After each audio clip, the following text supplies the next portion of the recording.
Hey, church family. I'm Austin. I'm the production director here at Willowbrook, and today we're in Acts chapter 28. We're going to try to pull some principles out of this chapter and apply it to our lives today. Acts 28 starts with Paul on the island of Malta, and he's surrounded by people who don't believe in Jesus, who actually believe in other false gods. But through Paul's ministry and building a relationship with these people, he's able to perform miracles and actually heal a man's father. And I think what this says to me about our lives is that God cares so much for people who are very far from him and even unbelievers, that he will send people in their path to minister to them and to care for them. Now, where this gets interesting is we are God's people. So we have to stay ready to be able to minister and walk closely enough with God that we can hear his call to go and be his hands and feet to these people. So after Malta, Paul heads to Rome, and Paul is essentially imprisoned at this point. He has a Roman officer with him at all times. He's a prisoner.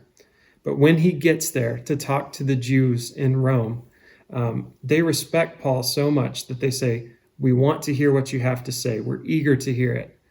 And I think for us today, that says we should walk so closely with God that even when we are in terrible situations and circumstances that do not look good, that people know that we've walked so closely with God that they trust us. They trust us to bring God's message, and they're eager to hear what we have to say because they know that we've been walking closely with God. And then the final thing I want to point out here at the end of this chapter is Paul explaining to the Jews that he's going to take the gospel message to the whole world, not just Jews, the Gentiles, which is really good news for us because we're not Jews. And this gospel message ends up spreading around the world as we know it today. And I think what this says is the gospel message is not just for people who act like us, look like us, or from the same culture as us.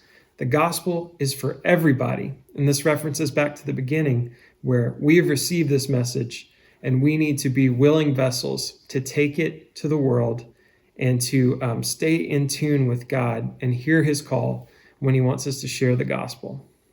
So let's dwell on these things and become better followers of Christ, learn to walk with him and to hear his call.